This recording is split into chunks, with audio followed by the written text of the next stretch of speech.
Well, welcome, my friends. I am your host, the Monty'man. What you're about to listen to is from the best of Take 12 Recovery Radio.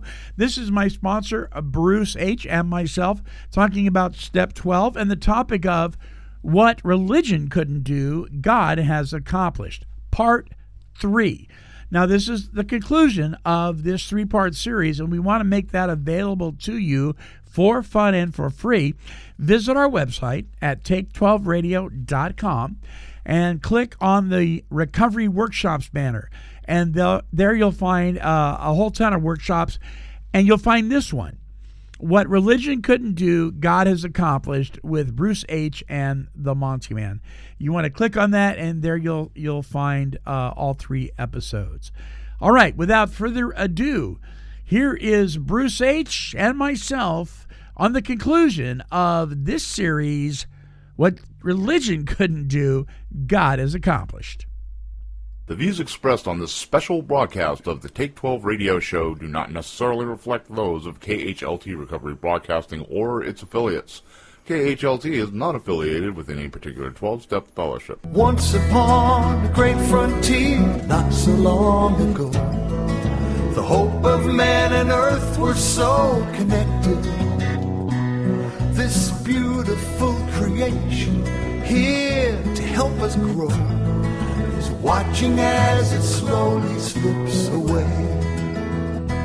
On this carousel of madness, on a horse to kingdom come, I see our dreams just melting in the sun. Won't you take me back to Eden, to a time when we were one, before the separation had begun?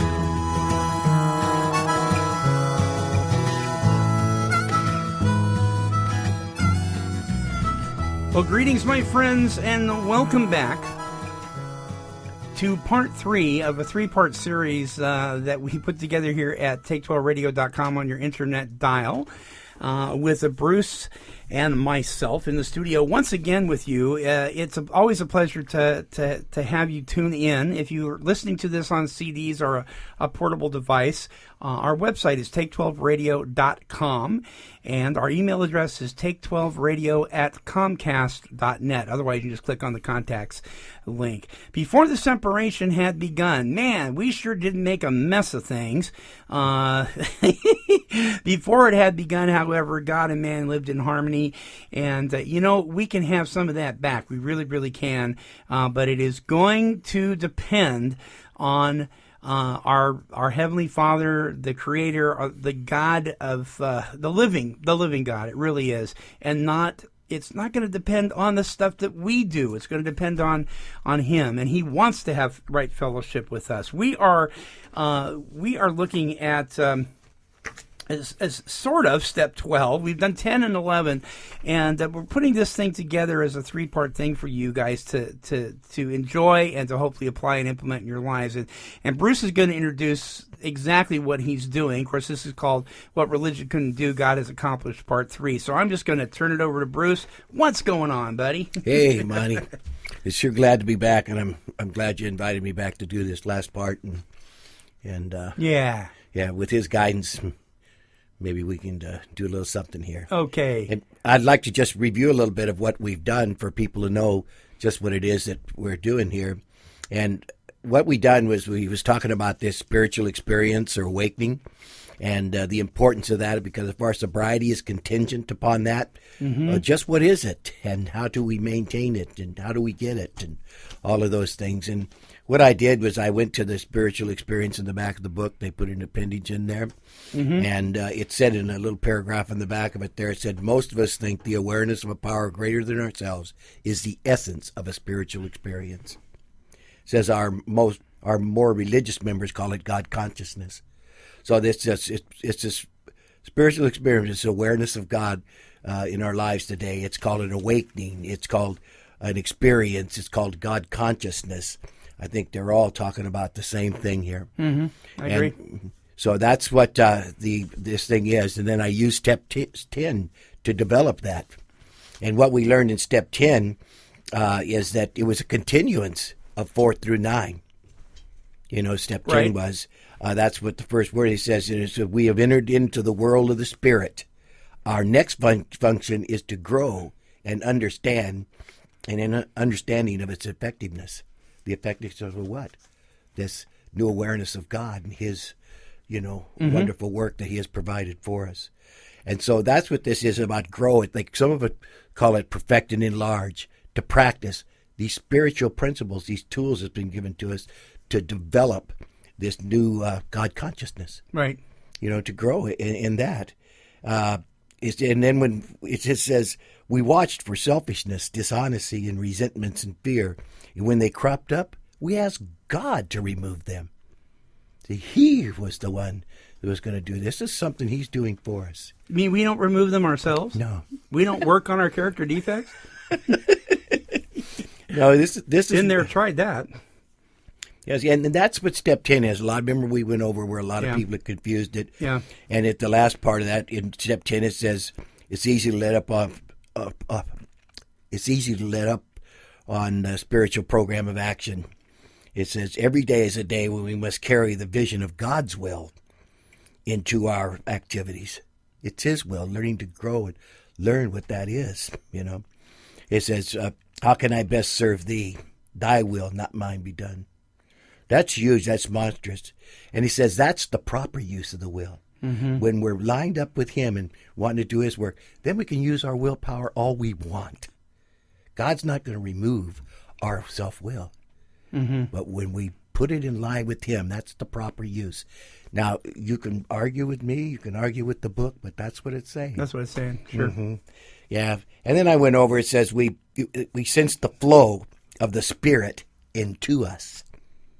That's the new power that's coming into us, this awakening of this new God consciousness. And it says, the flow is bar. To some extent, we have become God conscious.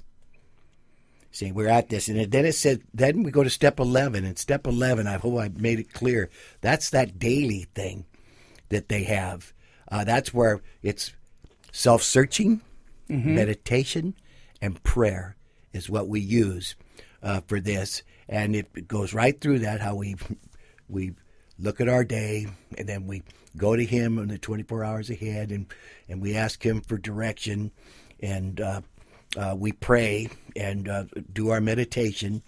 We be quick to see where religious people are right. We don't take all day, Yeah. There's other books besides this one that we're studying out of. When I went and asked for another book, they gave me the big book, the Bible, that I might grow, in my walk with Him. Sure. That's the importance, this thing. That's my sobriety is continued upon it and a whole lot more. And for folks that don't know, and I failed to say this, we're reading right now out of the book called Alcoholics Anonymous, affectionately known as the Big Book. Mm-hmm. Yeah. So it tells us not to do that. And we're still, depending upon ourselves, Monty, we're depending upon ourselves. And this is about growing in this experience. It is. In the very last part of it, it says we are undisciplined, so we let God discipline us in this simple way we've just outlined, growing in this spiritual experience they're talking about. It says, but that is not all. There is action and more action. Faith without works is dead. The next chapter is devoted to step 12. And at this point, what I did when we were talking is I went back in the book to how it works, and I read the last step in how it works, step 12. And it said this: having had a spiritual awakening as a result of these steps, we tried to carry this message to alcoholics and to practice these principles in all our affairs. Now, this is where I'd like to do a silly thing.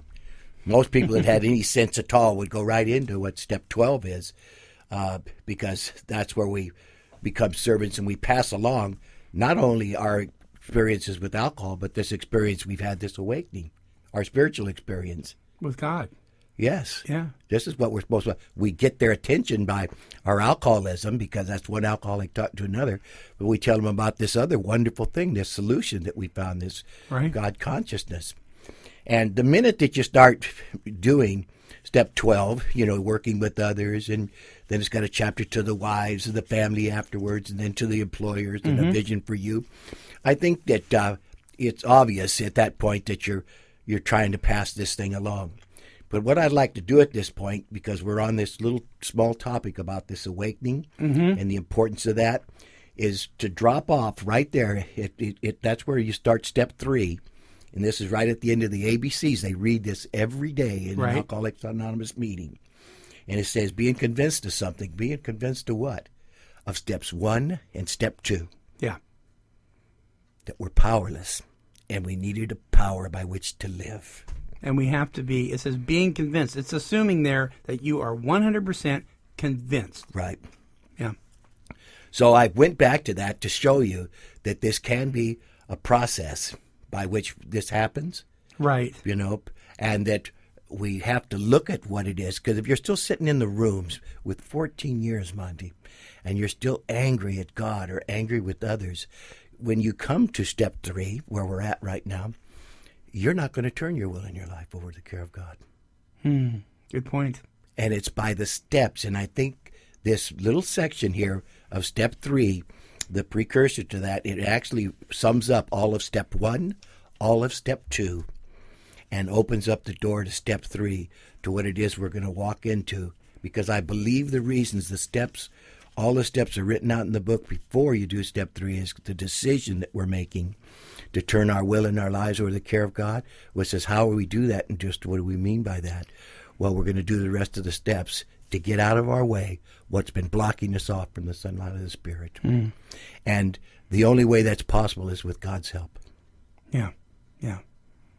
That's just what that is. And then again, I'll show you how that is just still talking about right there at 3, and we were at 10 and 12 where we grow in this, but the process starts here. Very good. So I want you to see that. Yeah. And that's what I want to nail down here. And so I'd really like to know, so being convinced of what? That you're powerless and you need a power. Yeah. That's just about as simple as I can put it. That's 1 and 2. Okay, so assuming that I am convinced. So now what? Now what we're going to do is we're going to read right after this what step 12 was talking about, and it explains, puts together. It's a summary of 1 and 2, and it's a precursor into 3, and it'll give you a good idea of what our condition is and our need for this experience. But I'm going to show you something here. They give another word for this God consciousness, this experience, and I like to hold that until I get to it. Okay. So we'll just kind of read from the book, and I'll explain as we're going along, if I can, like I had before. Yeah. Okay. It says, being convinced, we were at step 3, which is that we decided to turn our will and our lives over to the care of God as we understood Him. Just what do we mean by that, and just what do we do?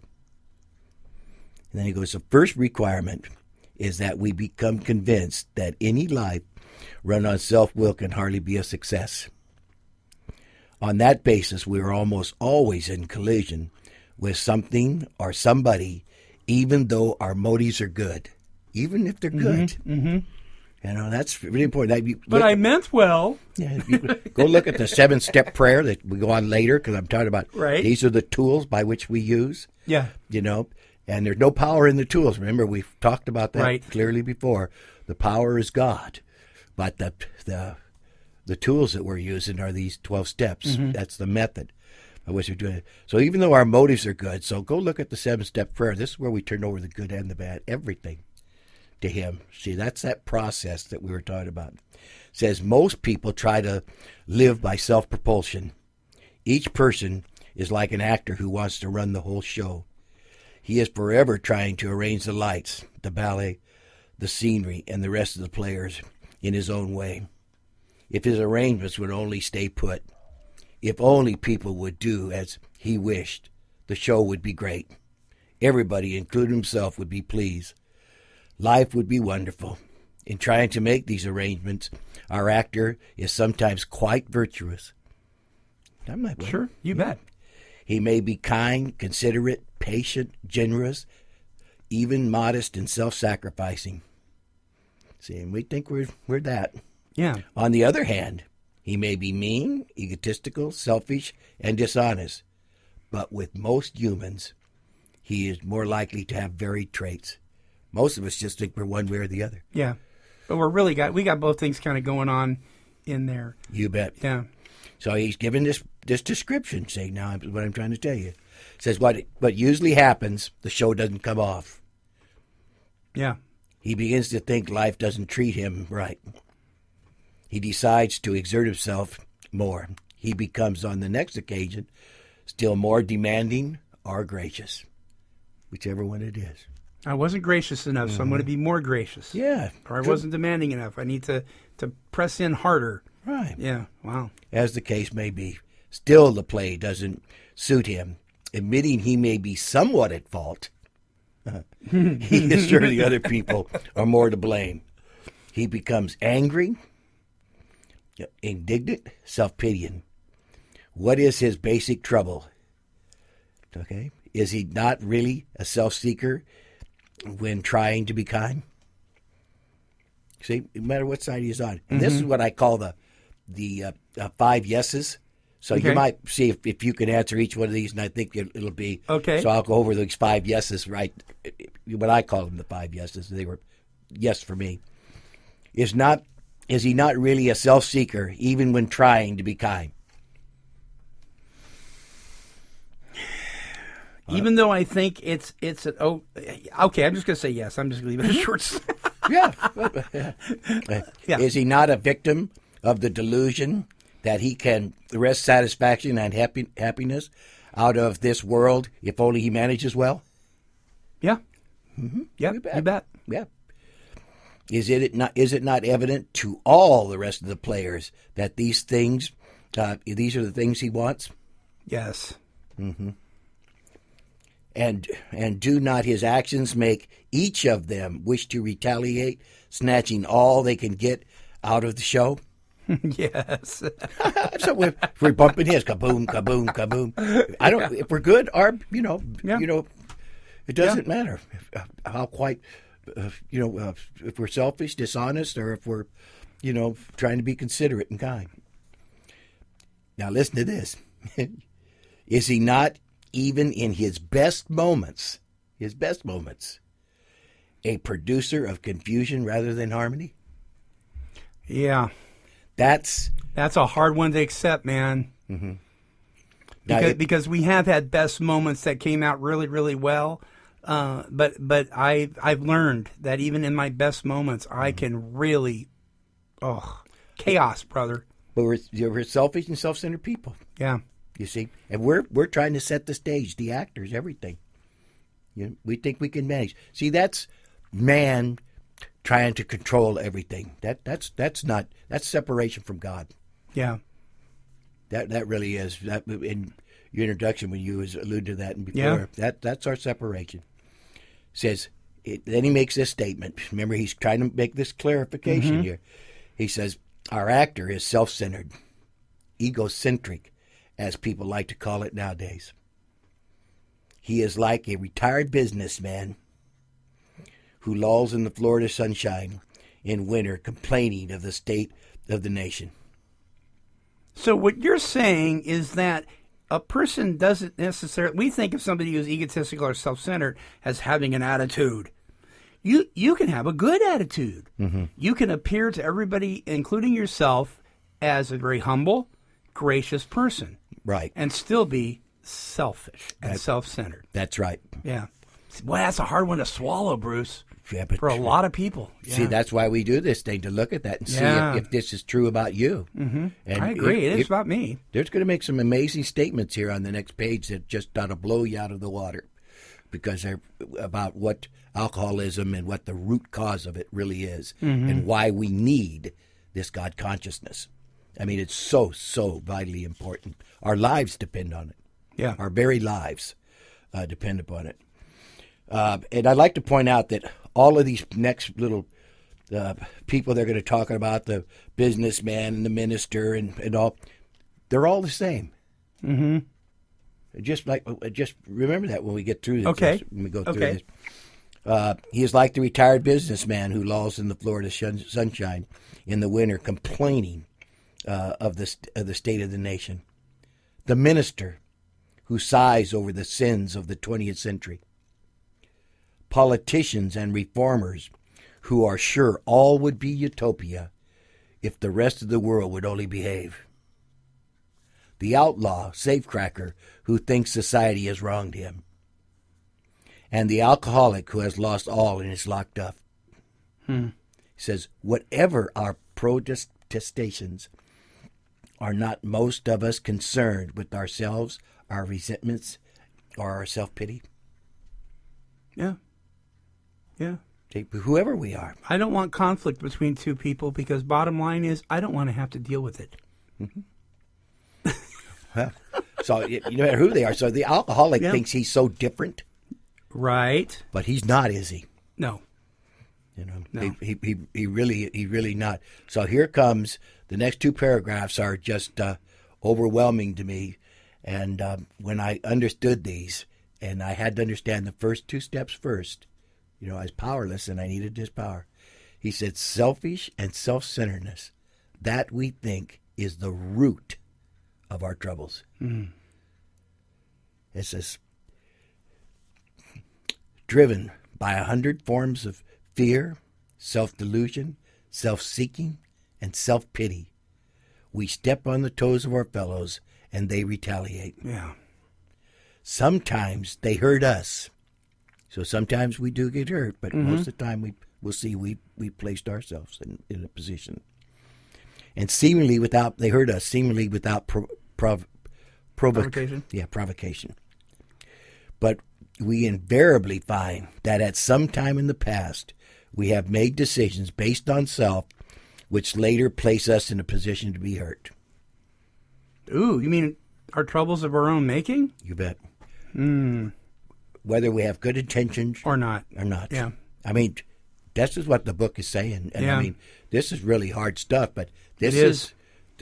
if you believe in step one and step two. Because why would you seek out this power, this God, if you didn't believe he was powerless? I don't think it would happen. Right. Then it says this, and I love this. I just would like to spend an hour just on this. So our trouble, we think, are basically of our own making.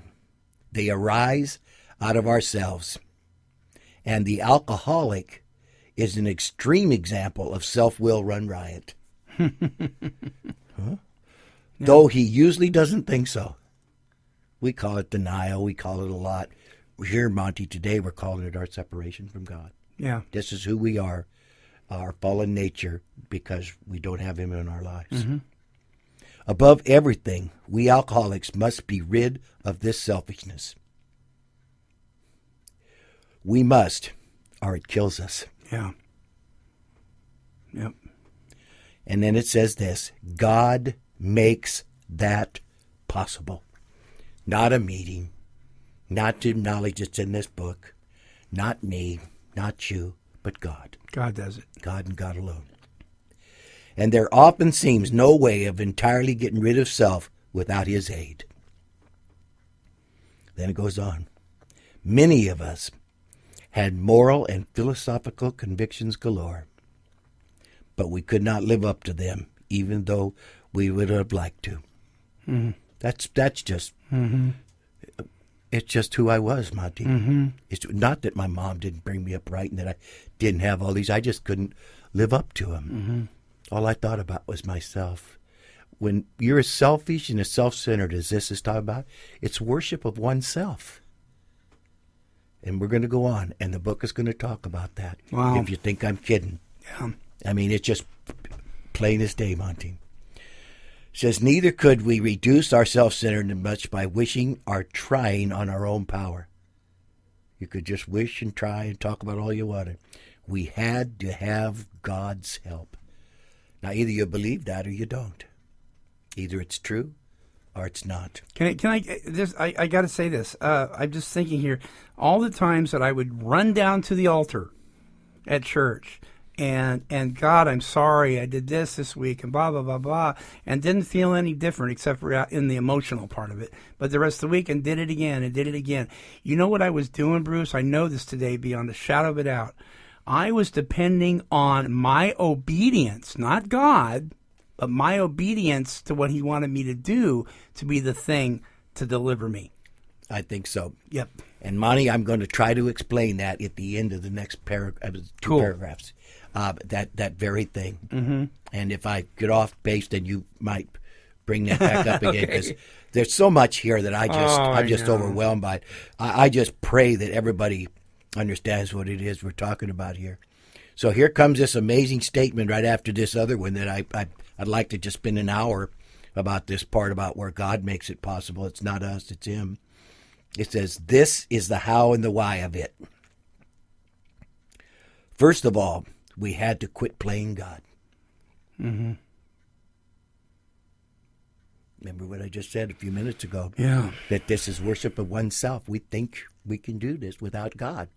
It's about our pride. And we're supposed to be going into something humbly. Being humble is something that we should cherish. But we're just so full of this pride. And I said it, I think, in one of the other broadcasts, that pride was no more than an attitude that declares our ability to live without God. Mm-hmm. Mm-hmm. Yeah, I love that. Yeah. I got that from Vernon. Oh, did you? Yes, I did. Say that again. Pride Pride is an attitude is an attitude. that declares our ability to live without God. It's no more than that. That is awesome. That is right on, man. Pride is an attitude that declares our ability Yeah. And if you was to go to live without God. to the bigger book, and you'd find that pride is about a pride of the heart. You know. Yeah. I don't need you. And, That- or- yeah. and that's to what God, yeah. that's what God has mercifully come and give us the Holy Spirit, that He might take this heart of stone from us and put a heart of flesh in, and cause us to walk by His statutes. Yeah, amen. That's grace. So it says this is the how why we had to stop playing God. It didn't work. Next, we decided that hereafter in the drama of life, God was going to be our director. He is the principal. We are His agents. He is the Father. We are His children. That's an important thing. We say turn our will and our lives over. He says, now listen to this, Monty. This is huge, and I could spend time here just developing this for you if a person wanted to pay attention. It says, most good ideas are simple, and this concept was the keystone of the new triumphant arch through which we pass to freedom. And I hope everybody knows what that keystone is. That's the stone that's put in place that holds the arch together. Right. Where it won't fall down. And it's not acceptance. No. Acceptance is not my keystone. No. It says it says what a good idea is that He's the Father. That Yeah. He's the director. We're no longer that. That we're His principals. We're His children. He's the Father. Most concepts, most ideas are simple, and this concept was the keystone. Most good ideas were simple. And so I just really hope people understand what that is. And the foundation we're building upon is step one and step two. Mm-hmm. But this is the triumphant arch that we're walking through to freedom. And then it says this, and this is the paragraph at the end of this. I hope to give you a new look on what this thing is, and I'll take you to a thing that I believe is just the most outstanding thing, most wonderful thing I've ever seen. It says, when we sincerely took such a position, all sorts of remarkable things followed. What positions? That He was the director, He was the Father, we were the children, right? Mm-hmm. That's the position. It says, we had a new employer, being all-powerful. It doesn't say a new philosophy. No. Or a new reality, or it says a new employer. It says He provided what we needed if we kept close to Him and performed His work well. Established on such a footing, we became less and less interested in ourselves. So instead of being concerned about us and our little plans and our circumstances. It's conditional, though. Mm-hmm. We have to stay close to him. Have to have our footing established. We have to learn to walk with him. Yeah. But see, first we have to recognize our need. Our hopelessness, our powerlessness. When they talk about powerlessness in step one, when they give all these other pages to it, from the doctor's opinion all the way, to we agnostics, it's talking about a type of alcoholic, and they call him hopeless and chronic and doomed. And I don't know where the choice is in all that. But people say they're making the choices. I don't see a choice. Yeah. See, these are, and that's why we seek this power out. And the insanity, that God will restore us to sane thinking. We're so consumed with ourselves. We're separated. We're spiritually blind. Oh, gosh, there's so many ways to say it. He provided what we needed if we kept close to him and performed his work well. Then it says, established on such a footing, we became less and less interested in ourselves, our little plans and designs. And here's what happens. More and more we become interested in seeing what we could contribute to life. Now that's the complete opposite of a selfish and self-centered, consumed individual. Yeah. It's when this other thing starts taking place. I think you can start to see why I wanted to go back and show this instead of going into 12. Now here's a push. More and more we became interested in seeing what we could contribute to life, putting other people before ourselves and seeing how we might be able to help them.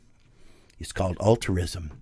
This is this thing that this program's about. It's not about selfish. It's about the unselfish concern for another human being, that they might have this thing that's delivered you. It says, as we felt new power flow in. That was the Holy Spirit that it was talking about. Yes, it back was. in 11. Yep.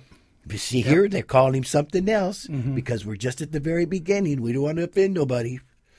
As we felt new power flow in, as we enjoyed peace of mind, as we discovered we could face life successfully, as we became, here she is again, God conscious of his presence. It doesn't, I put that word God in there, as we became conscious of his presence. Okay. We began, now listen to this, we began to lose our fear. Remember, we were driven by it just a little bit ago. Right. We began to lose our fear of today, tomorrow, or the hereafter. Here as it is, and this is where I've been heading with this thing. It says, we were reborn. Wow. What does that mean, Monty? Old things have passed away. New things. All things have become new. We have become spiritually alive. Yeah. Is it possible? We are a different person. Or is it possible that we were spiritually blind, dead? Absolutely. Consumed with ourselves. Separated from God. Stillborn in our own selfishness. Yeah. He says we were reborn. And it seems to me awful funny that comes just before the prayer. But I'd like to just develop this a little bit for you when I think this is talking about this. Hold that thought. We're gonna take a short break, real fast one, public service announcement, and then we'll come right back to it, okay? Okay. All right, folks, don't go away. More with Bruce and the Monty'man. This is part 3 of what religion couldn't do, God has accomplished. Hey everybody, it's the Monty'man. I am so grateful for our good friend, Dr. Alan Berger, author of 12 Stupid Things That Mess Up Recovery, for really showing me the path to emotional sobriety. You know, the ability to be comfortable in your own skin regardless of other people's behavior or the things that are going on around you. Well, Dr. Berger has a brand new book that really digs even deeper into this topic of emotional sobriety. The book, 12 Essential Insights for Emotional Sobriety. Listen, we all need some really powerful tools in our arsenal against getting stuck in our recovery. And this is one you do not want to be without. 12 Essential Insights for Emotional Sobriety can be purchased at abphd.com. Also available on Amazon. You're listening to a broadcast from the best of Take 12 Recovery Radio. Now, back to part 3 of what religion couldn't do, God has accomplished. All right, welcome back, friends. We are in the audio booth here at KHLT Recovery Broadcasting with Brother Bruce and the Brother Monty, and we're talking about some pretty deep stuff here. Bruce, go ahead and pick up where we just left off. Okay, where we was at was I just got to the section where I'd been leading this to, and it says we were reborn. Right. And I'd like to say that we're still talking about this thing about this God consciousness.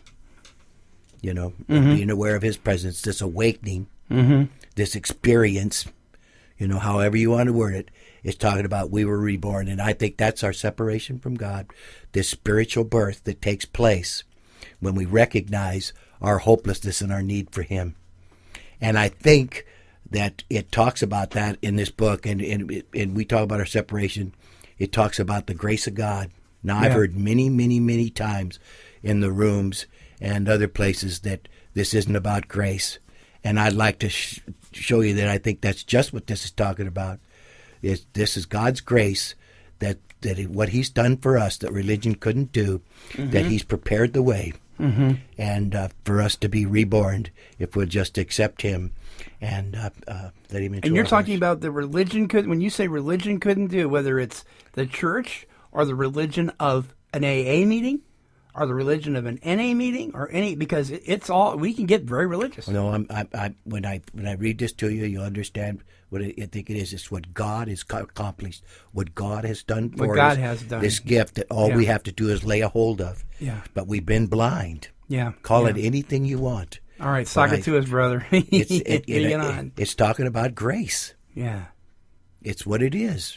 We live in the most wonderful time there is, in this time of grace, and that God has done this for us. And it says, but for the grace of God, there it is. There would have been thousands more of convincing demonstrations.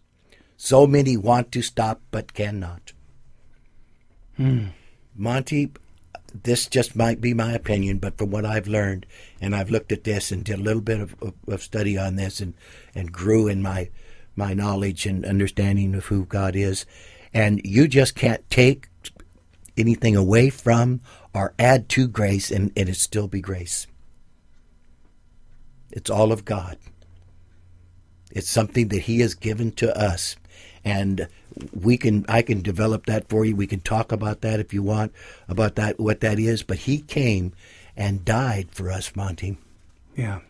And His grace covered the cross and a whole lot of other things of what they're talking about, that we might be reborn again, that the Spirit would come and dwell within us and cause us to walk by His statutes, because we're so selfish, so self-centered, so consumed with ourself and our little plans and thinking that we play a part in this, that we're just blind. Do you think this is one of the reasons why so many people in 12-step fellowships like Alcoholics Anonymous don't see what the book is really showing us, that is begging us to listen and watch, is because we're still stuck in that self-centered, I want it when I want it, how I want it mode, and we're not willing to let go? I think that we still haven't examined ourselves and taken a good look at us and really done these work, used these steps to examine ourselves. A lot of people say they use the steps as a way to live, and I do that too, Monty. I can make an argument for that, but what the steps do is they showed me exactly who I was, separated from God, and my absolute need. And when that happened, it put me under conviction, and I cried out with this contrite heart, this humbleness that I never did before, and asked God to come to me. I believe that's God's way of calling me. Very good. See? Yeah. And that's why I think grace is. Yeah. As if He did this for me while I was yet a sinner. In the middle of your mess, He still did it. In the middle of it. He didn't wait for you to get cleaned up to No. take a bath. No. Yeah. You can't add to or take away Yeah. from grace. It's His unmerited favor. It's a gift. We have to learn to open up and receive it, Monty. Our problem is we don't know how to receive because we're so blind. And I just want to pass this message along. So listen to what he says. And isn't it funny that you're reborn before the prayer? I'm not going to. Interesting. Yeah. Interesting. Before the prayer. Yeah. And then here comes the prayer, and I just so much I want to say right now, but I'll let the book speak for itself because we're using this as our model for this. It says we were now at step 3. So back here it said we are, but now it laid this thing wide open for you. It says now we're there. Many of us said to our Maker, as we understood him. So you don't have to have all this theology into place. All you have to do is recognize your problem and your need for God, your separation. That's all the understanding you need. That's all the understanding you need. It's not talking about develop your own God. It's no. It's not doing that, because if you're doing that, you're relying upon yourself. And then you're the creator and you are God. If you rely and we have to stop playing God. Yeah. And if you're relying upon yourself to do the steps, who are you relying upon? So all the way through this, I'm trying to point this out, that it's this awakening we need, this recognition. And it's because of step 1 and 2 and the importance of what this 3 is. It says we were not at step 3. We said to our Maker as we understood him, God, I offer myself to thee, to build with me and to do with me as thou wilt. It says, relieve me of the bondage of self, not alcoholism. Mm-hmm. The bondage of self. Yeah. Think about that. Yeah. That I may better do thy will. Now listen to this. Take away my difficulties. Why? That victory over them may bear witness to those I would help. See, stop thinking about yourself. Help others. Of thy power. Meaning God. So it's all pointing to God. Right. Thy love. Thy way of life. May I do thy will always. Oh, Monty. Wow. Yeah. I mean, that's so powerful, Bruce. And it says, we thought well before taking this step, making sure we were ready, that we could at last abandon ourselves utterly to him. This isn't about another meeting. This isn't about another, just sharing our experience. Right? This is about doing 12 steps to recognize your need. Mm-hmm. Yeah. And if you're still sitting in the rooms and you're angry with God, then I think we should do the steps around God and find out what's blocking us from the sunlight of the Spirit. Mm-hmm. Maybe we're a little more selfish and self-centered than we think. Maybe we just been looking at that. Now, here's the part that I just, to prove that this is about the steps, it's not about this other crazy stuff, we found it very desirable to take this spiritual step, that is the spiritual tools that are laid at our feet, the spiritual step, not the spiritual meeting, with an understanding person, such as our wife, best friend, or spiritual advisor. But it is better to meet God alone than with one who might misunderstand. The wording was, of course, quite optional. You don't have to follow this, Right. It's about a heart, Manny. It's about the a matter of the heart. Do you recognize that your heart is such that you're more concerned with yourself than your relationship with your Creator? Are you playing God? Is what it's asking. It says, better to meet God alone than with one who misunderstands. The wording, of course, was quite optional, so long as we expressed the idea, voicing it without reservation. Without reservation. Mm-hmm. That means to utterly concede to oneself your need. Yeah. See? And I don't think we do. Mm-hmm. We really don't.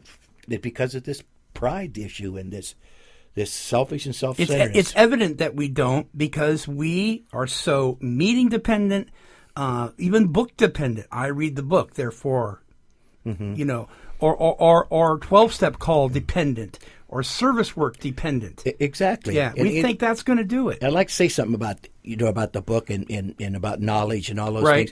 I think that knowledge is important, and that reading the book and all of that stuff is important. But that's just the pedestal that this thing has to sit on. If you don't have the knowledge or the understanding, or you haven't studied the book, then you won't know. You Right. can be in ignorance. But just that alone, without the needed power to apply that to one's life, is where you're hopeless. So we do need, to some input here, some understanding and some gain some knowledge, Yeah, yeah. So- When we read and it says many explain what in order, I can't go through it. You're right. Mm-hmm. I was right when I thought that. I can't. That's right. I can't. Yeah, that's right. Yeah. Exactly.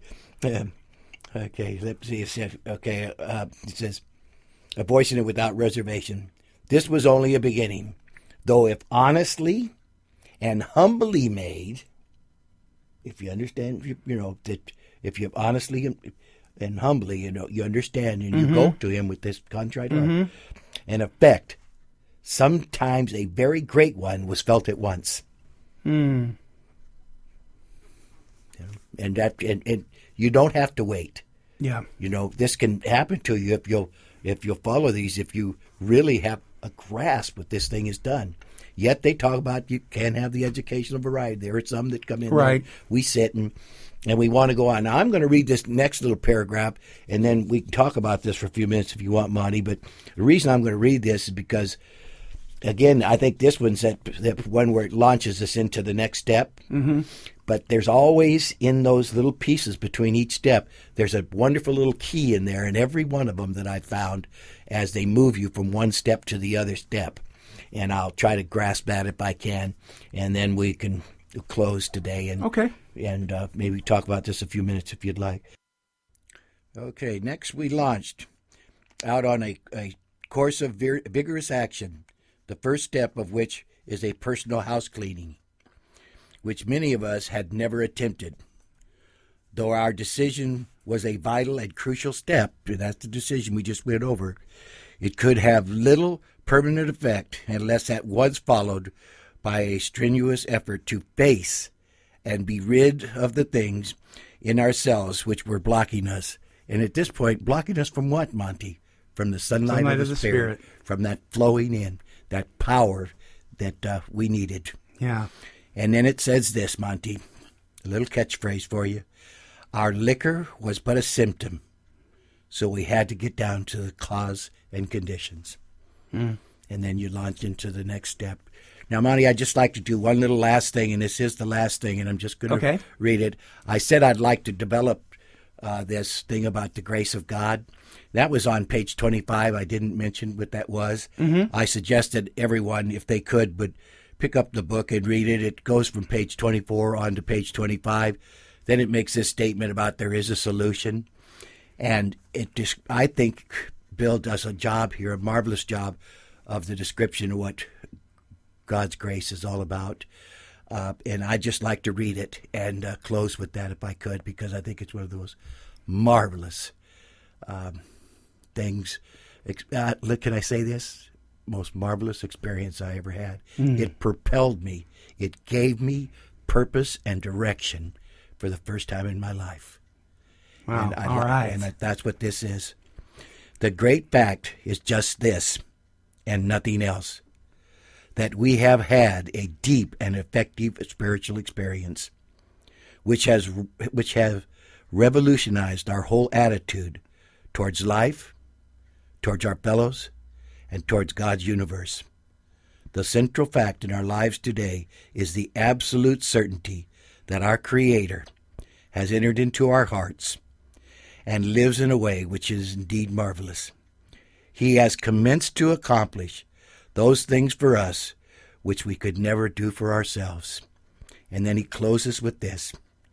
If you are seriously alcoholic, as we were, past tense, we believe there is no middle-of-the-road solution.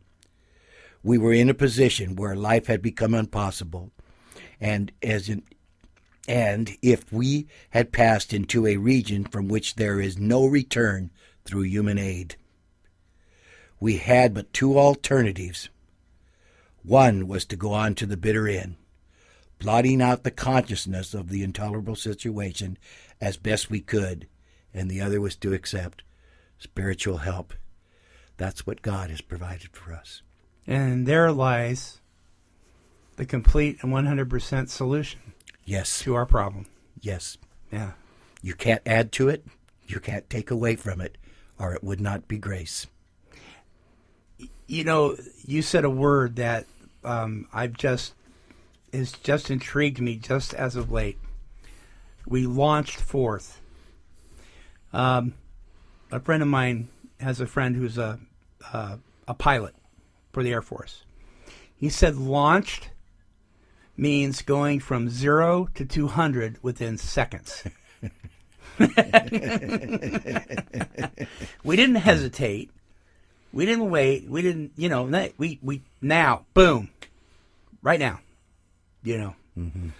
And I think that's very important. Gosh.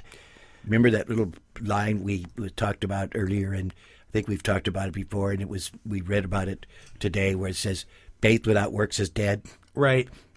Well, when you have this experiential experience here, when this happens to you, that produces a new work in us because of this new attitude that's been given to us so freely by Him.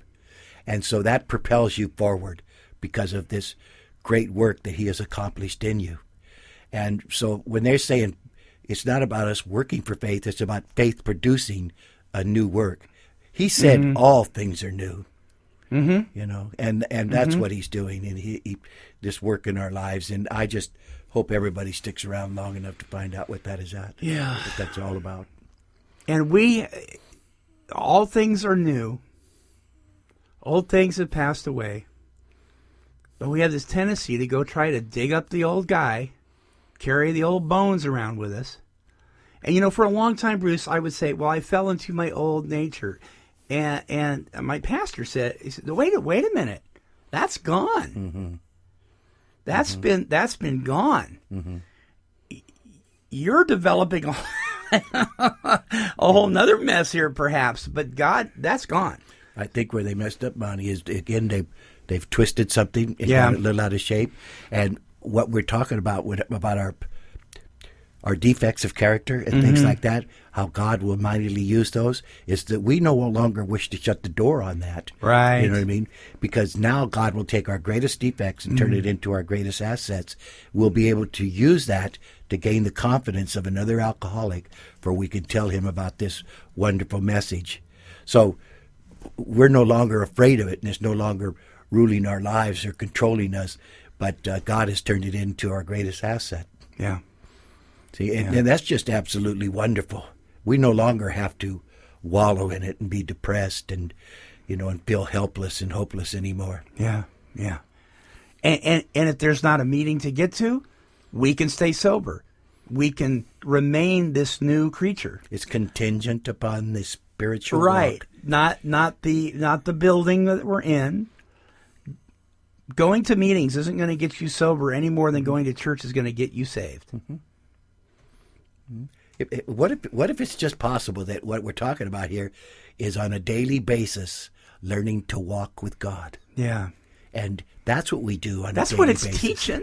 That's exactly what it's saying. That's what I'm reading. Why don't people want to look at that? What if this book called Alcoholics Anonymous, if people really knew what they were saying when they said that the sun rises and sets on what's in here, and that these guys were full of wisdom and all this, that how people will praise this book, but then turn around and take a good half of it and totally deny it.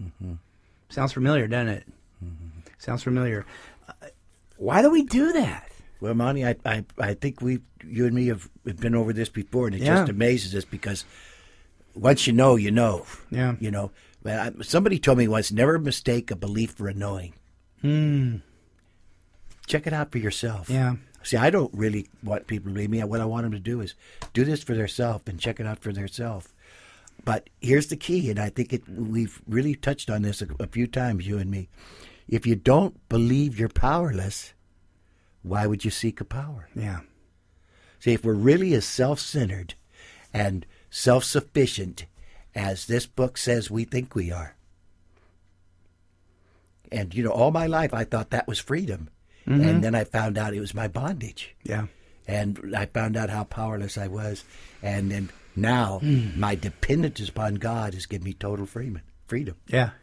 There you go. Isn't that wonderful? I mean, just that, if that's not contrary to Oh, you're thinking. man. My independence is totally dependent on my dependence upon him. That's right. Yeah. My peace, my comfort, my serenity, they say, Right. as they say in there, comes from him. Remember, he's accomplished what we couldn't. And it amazes me how we want to clean ourselves up. And God just wants us to come to him, humbly instead of prideful. Mm-hmm. The pride, it tells us, is something to be cherished. And we're still hanging on to the pride. You know what I mean? The humility is something to be cherished. Did I say pride? Yeah. the humility. That goes to show not to listen to me, folks. You don't need to get cleaned up to take a bath. One of my old favorite hymns, old hymns, was "Just As I Am." Just as I, without one plea, without anything on my part. Just here it is. This is all I got right here. And a man told me one time, and I've often just meditated on this, that we can do nothing to make God love us any more than he does right now. That's right. And we can do nothing to make him love us any less than he does right now. If that's true, Monty, how glorious is that? Oh, man. Praise and honor and glory to him forever and ever. Yeah. Amen. Amen. And we no longer have to be separated. We don't. No. No. We can be back to Eden. That's spirituality. Yeah. He's cleared the path Right. and accomplished all that's needed to be back with him. Won't you take me back to Eden, to a time when Folks, this has been a real good time. All three of these shows, putting them together for you. Please listen to them. Share them with your friends. There is a solution. And thank goodness God said follow him and not his people.